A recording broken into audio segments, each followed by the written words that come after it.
Antes de que salga el sol, Abraham coloca pan y agua sobre la espalda de Agar y señala hacia el desierto sin decir una palabra. Ismael, su primogénito, camina en silencio, sin saber que aquella sería su última mirada hacia su padre. El agua se acaba, la esperanza muere, y la madre arroja al hijo debajo de un arbusto para no verlo morir. Pero en ese exacto momento, el cielo se inclina, Dios oye el llanto y revela que el pozo siempre estuvo allí. Antes de comenzar, escriba en los comentarios desde dónde está viendo. Deje su me gusta, suscríbase al canal y active la campana. Continuamos. Abraham despierta antes de que salga el sol. Toma pan, llena un odre de agua, coloca todo sobre los hombros de Agar, la misma mujer que él conoce desde hace más de 15 años, la madre de su primogénito. A su lado, un adolescente de aproximadamente 17 años observa al padre en silencio. Ismael no sabe que está viendo a Abraham por última vez, y Abraham no logra mirar a los ojos de su hijo mientras señala hacia el desierto de Beerseba. El texto de Génesis 21 es quirúrgico en la descripción. No registra abrazo, no registra bendición, no registra una sola palabra de Abraham para el hijo que crió desde el nacimiento. Apenas esto. Se levantó de madrugada, preparó provisiones mínimas, las puso en la espalda de la madre y mandó a los dos fuera. El hombre que había negociado con Dios para intentar salvar a Sodoma, bajando de 50 justos a 45, luego 40, 30, 20, hasta llegar a 10, no negocia una única vez por su propio hijo.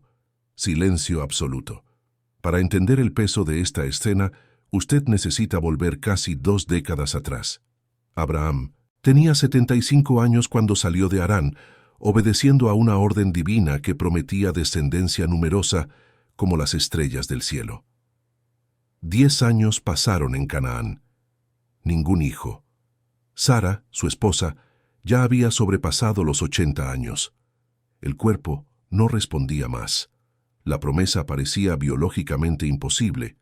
Fue entonces que Sara tomó una decisión común para la época, pero devastadora para todos los involucrados. Ella ofreció a su sierva egipcia, Agar, como una especie de vientre de alquiler de la antigüedad. El código de Hammurabi, que regía las costumbres de aquel periodo, preveía exactamente ese arreglo. Una esposa estéril podía dar su esclava al marido, y el hijo nacido sería legalmente considerado heredero de la pareja. Abraham aceptó, Agar concibió, y el infierno doméstico comenzó. Génesis 16 describe el cambio. Cuando Agar percibió que estaba embarazada, pasó a mirar a Sara con desprecio. La esclava que cargaba al heredero ahora se sentía superior a la señora estéril. Sara, herida en el orgullo y en el corazón, reaccionó con violencia. Afligió a Agar con tanta intensidad que la egipcia huyó hacia el desierto, embarazada sola, prefiriendo arriesgar la muerte a continuar en aquella casa. Fue allí, cerca de una fuente en el camino de Shur, que algo extraordinario sucedió. Un ángel encontró a Agar en el desierto, no un siervo humano de Abraham enviado para buscarla, un mensajero celestial. Y la primera cosa que ese ángel hizo fue llamarla por su nombre y por su condición, Agar, sierva de Sarai. Él sabía quién era ella, sabía de dónde venía, sabía lo que había sufrido. La orden fue difícil. Vuelve y sujétate a tu señora. Pero junto con la orden vino una promesa que ninguna esclava del mundo antiguo jamás había recibido. El ángel dijo que la descendencia de Agar sería tan numerosa que no podría ser contada. Dijo que ella tendría un hijo y debería llamarlo Ismael, que significa Dios oye. Dijo que Dios había oído su aflicción.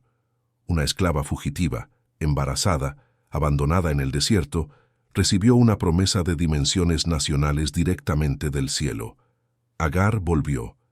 Ismael nació cuando Abraham tenía 86 años.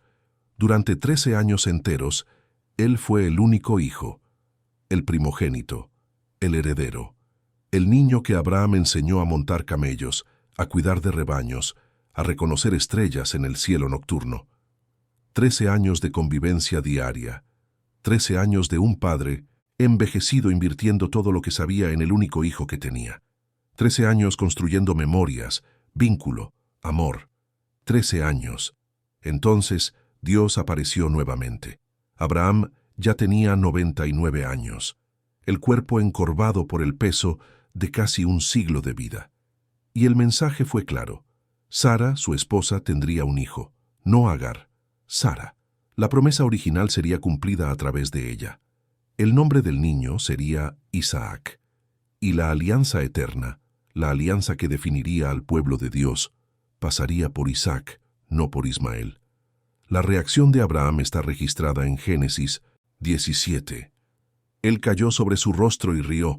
Después dijo a Dios en voz alta, «Ojalá viva Ismael delante de ti». Traduciendo, «Dios, yo ya tengo un hijo, yo amo a este niño, deja que la promesa pase por él, por favor». La respuesta divina fue doble. Sí, la alianza pasaría por Isaac, que nacería de allí a un año. Pero no, Ismael no sería olvidado. Dios prometió bendecirlo, hacerlo fructificar, multiplicarlo extraordinariamente. 12 príncipes nacerían de él. Una gran nación sería formada a partir de su sangre. 2 promesas, 2 hijos, 2 naciones. Isaac nació cuando Abraham completó 100 años. Sara tenía 90. El milagro biológico que parecía imposible se materializó en un bebé llorando en la tienda de una mujer que ya era bisabuela por la edad. La risa de incredulidad que Sara había dado cuando oyó la promesa se transformó en la risa de alegría que dio nombre al niño. Isaac significa «él ríe». Pero mientras una madre reía, otra observaba en silencio. Agar vio a su hijo perder la posición de heredero único. Ismael, que durante 13 años fuera el centro de las atenciones de Abraham, ahora dividía espacio con un recién nacido que todos trataban como milagro. El adolescente de aproximadamente 15 años asistió al padre correr hacia la cuna del hermano mientras él se quedaba atrás. Asistió a las celebraciones que nunca habían sido hechas para él. Asistió a la alegría que parecía excluirlo. Pasó más tiempo. Isaac fue destetado, lo que en la cultura antigua sucedía alrededor de los 2 o 3 años de edad. Abraham hizo una gran fiesta para celebrar este hito. Todos estaban presentes, y fue en ese día que todo se desmoronó. Génesis 21, versículo 9, registra que Sara vio al hijo de Agar burlándose. La palabra hebrea usada es ambigua. Puede significar riendo, jugando o burlándose de forma hostil. Algunos estudiosos sugieren que Ismael, ahora con cerca de 17 años, estaba imitando de forma burlona al pequeño Isaac. Otros interpretan como un juego normal de hermano mayor. El texto no aclara. Lo que Sara sintió, sin embargo, está claro. Ella fue hasta Abraham con una exigencia brutal. «Echa a esta sierva y a su hijo, porque el hijo de esta sierva no ha de heredar con mi hijo Isaac, no el hijo de Agar, no Ismael, el hijo de esta sierva». Sara se rehusó a pronunciar el nombre del niño. Lo deshumanizó con las palabras antes de expulsarlo con las manos. El texto dice que estas palabras parecieron muy graves a los ojos de Abraham por causa de su hijo. No por causa de Agar, por causa del hijo. Abraham amaba a aquel adolescente. Había pasado 17 años criándolo, y ahora la esposa exigía que él mandase fuera a su primogénito hacia el desierto, con nada más que pan y agua. Abraham no durmió aquella noche, y fue durante la oscuridad que Dios habló. El mensaje fue directo: haz todo lo que Sara diga, no porque Sara esté en lo cierto, no porque Ismael lo merezca, sino porque en Isaac te será llamada descendencia, y porque Dios personalmente cuidaría del hijo de Agar, y también del hijo de la sierva haré una nación, porque es tu descendencia. Usted puede imaginar lo que Abraham sintió en aquel momento. Dios estaba pidiendo que él confiase de forma absoluta, que entregase al hijo sin garantía visible, que creyese que el mismo Dios que apareció a Agar en el desierto años atrás aparecería nuevamente. Era un anticipo de lo que vendría después, en el monte Moriah, con Isaac. Pero eso Abraham aún no lo sabía. Entonces vino la madrugada. Abraham se levantó muy de mañana, tomó pan y un odre de agua. El odre de piel de cabra típico de la época cargaba entre 10 y 20 litros, lo suficiente para un día, tal vez 2 como máximo, bajo el sol del desierto del Negev. Colocó todo sobre los hombros de Agar, entregó al muchacho y los despidió. El verbo hebreo usado para despedir es el mismo usado cuando alguien manda fuera definitivamente. No es un viaje temporal, es un envío sin retorno. Abraham estaba cortando el vínculo físico con el hijo para siempre. Y lo hizo en silencio, sin discurso de despedida, sin bendición final, sin explicación para el adolescente que probablemente no entendía por qué el padre lo estaba abandonando. Agar caminó. Erró por el desierto de Beerseba. La palabra hebrea para errar sugiere que ella no tenía dirección cierta. Estaba perdida, vagando. El sol del Negev en el verano sobrepasa fácilmente los 40 grados. La evaporación de agua de un cuerpo humano en esfuerzo en esas condiciones llega a 1 litro por hora. El odre que Abraham proveyó no tenía oportunidad de durar. El agua se acabó. El texto no dice cuánto tiempo llevó. Tal vez un día, tal vez 2. Pero llegó el momento en que Agar miró el odre, lo volteó boca abajo y ninguna gota cayó. Miró al hijo de 17 años, que probablemente estaba demasiado débil para continuar andando, y tomó una decisión que revela el tamaño de la desesperación. Ella colocó al muchacho debajo de un arbusto. La palabra hebrea sugiere que Agar literalmente arrojó o lanzó a Ismael allí. No fue un gesto delicado. Fue el movimiento de una madre que no tiene más fuerzas para cargar, para arrastrar, para mantener, de pie. Ella depositó al adolescente en la sombra escasa de un arbusto del desierto y se alejó. La distancia que Agar caminó es específica en el texto, el alcance de un tiro de arco. En la época, un arquero habilidoso conseguía lanzar una flecha a aproximadamente 150 a 200 metros. Agar puso ese espacio entre ella y el hijo, cerca lo suficiente para ver lo que sucedería, lejos lo suficiente para no oír los últimos suspiros. Y entonces ella dijo, en voz alta, para nadie, que no vea yo morir al niño. Se sentó, alzó su voz y lloró. El texto de Génesis registra el llanto de Agar, pero el versículo siguiente cambia el foco de forma sorprendente. Dice que Dios oyó la voz del muchacho, no de Agar, del muchacho. Ismael, arrojado debajo del arbusto, al borde de la muerte por deshidratación, también estaba llorando, o gimiendo, o tal vez orando. El texto no especifica lo que salía de su boca, solo dice que Dios oyó. Aquel nombre dado 17 años antes en el desierto de Shur ahora tenía sentido completo. Ismael. Dios oye. Y Dios estaba oyendo exactamente en aquel momento. Un ángel llamó desde el cielo. Llamó a Agar por su nombre, e hizo una pregunta que no era pregunta, era declaración de cuidado. ¿Qué tienes, Agar? Dios sabía lo que ella tenía. Sabía de la sed, de la desesperación, de la certeza de muerte. Pero quería que ella supiese que él estaba viendo. La orden fue doble. Primero, levántate. Segundo, alza al muchacho y sosténlo con tu mano. El Dios que oyó el llanto ahora mandaba a la madre levantar al hijo. No envió lluvia, no hizo caer maná, no mandó cuervos con comida. Mandó a Agar actuar, levantar, buscar, sostener. Y entonces Dios le abrió los ojos. El texto no dice que Dios creó un pozo. Dice que Dios abrió los ojos de Agar y ella vio un pozo de agua. El pozo ya estaba allí. La salvación estaba a metros de distancia todo el tiempo. Pero Agar, cegada por la desesperación, por el cansancio, por la certeza de la muerte, no conseguía ver. Dios no cambió el paisaje, cambió la visión de ella. Ella fue, llenó el odre, dio de beber al muchacho, 7 palabras en portugués, menos de 3 segundos para leer.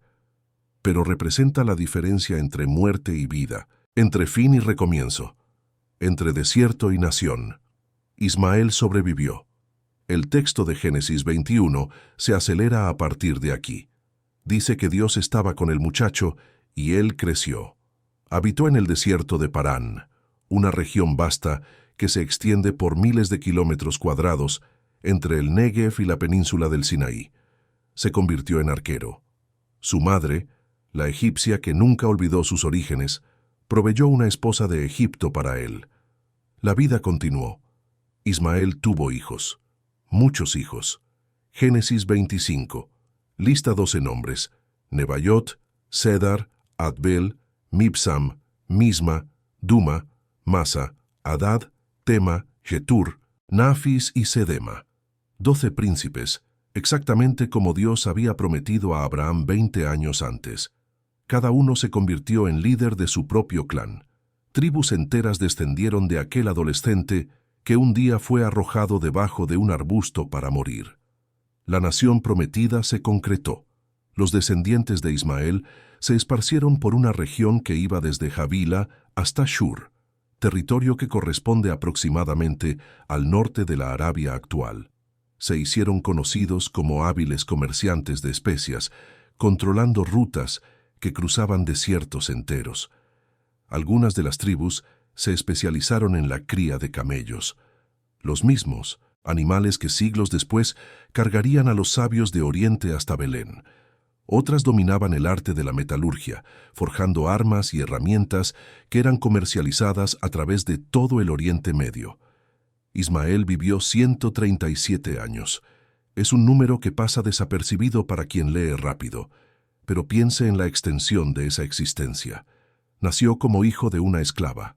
Fue expulsado de casa a los 17 años. Casi murió de sed en el desierto. Y aún así, vivió más de 13 décadas. Vio hijos nacer, después nietos, después bisnietos. Vio su descendencia multiplicarse como había sido prometido antes incluso de que él naciera. Vio la promesa del ángel en el desierto de Shur cumplirse delante de sus ojos, pero tal vez el momento más significativo de la vida adulta de Ismael aparezca casi escondido en el texto. Génesis 25, versículo 9. Abraham muere a los 175 años, y el texto dice que Isaac e Ismael, sus hijos, lo sepultaron en la cueva de Macpela. Los dos juntos, el hijo de la promesa y el hijo de la esclava, el heredero de la alianza y el expulsado del campamento, lado a lado cargando el cuerpo del padre que ambos amaron, en dirección a la tumba que Abraham había comprado décadas antes para sepultar a Sara. No sabemos cómo sucedió ese reencuentro. No sabemos si hubo mensajero avisando a Ismael de la muerte del padre. No sabemos si los hermanos se habían visto en algún momento durante los años de separación. El texto no registra conversaciones, reconciliaciones, abrazos. Solo registra que cuando llegó la hora de enterrar a Abraham, los dos hijos estaban allí, juntos. El desierto de Beerseba quedó atrás. La sed, la despedida silenciosa, el arbusto, el odre vacío. Todo eso fue absorbido por las décadas que siguieron. Y al final, los dos hermanos que la vida separó de forma tan brutal se encontraron delante de la tumba del hombre que los engendró. Isaac, que casi fue sacrificado en el Moriah. Ismael, que casi murió en el Negev. Los dos cargando marcas invisibles de momentos en que Abraham tuvo que escoger obediencia en vez de instinto paterno. El legado de Ismael no terminó en aquel funeral. Siglos después, sus descendientes cruzarían la historia bíblica en momentos cruciales. Fueron mercaderes ismaelitas quienes compraron a José de sus hermanos y lo llevaron a Egipto, el mismo Egipto de donde Agar había venido. Fue una princesa con sangre ismaelita, a través de Sidar, quien se convirtió en esposa de Salomón. Tribus enteras de ismaelitas aparecen en los registros de batallas durante el periodo de los jueces y de los reyes de Israel. Dos naciones nacieron de Abraham, dos linajes se esparcieron por el mundo antiguo, y hasta hoy, millones de personas en el Oriente Medio trazan su ancestralidad hasta aquel niño que recibió un nombre antes de nacer. Ismael, Dios oye. El nombre que parecía irónico cuando él agonizaba en el desierto se probó verdadero en el exacto momento en que todo parecía perdido. Dios oyó el llanto, Dios abrió los ojos de Agar, Dios mostró el pozo que ya estaba allí. Ismael no murió en aquel desierto. Creció, se convirtió en arquero, se casó con una egipcia escogida por la propia madre, y engendró 12 príncipes, exactamente como Dios había prometido a Abraham. Cuando el patriarca murió, a los 175 años, fue Ismael quien apareció al lado de Isaac para sepultarlo en la cueva de Macpela. 2 hermanos que la vida separó, reunidos delante de la tumba del padre que amó a los 2, cada uno a su manera.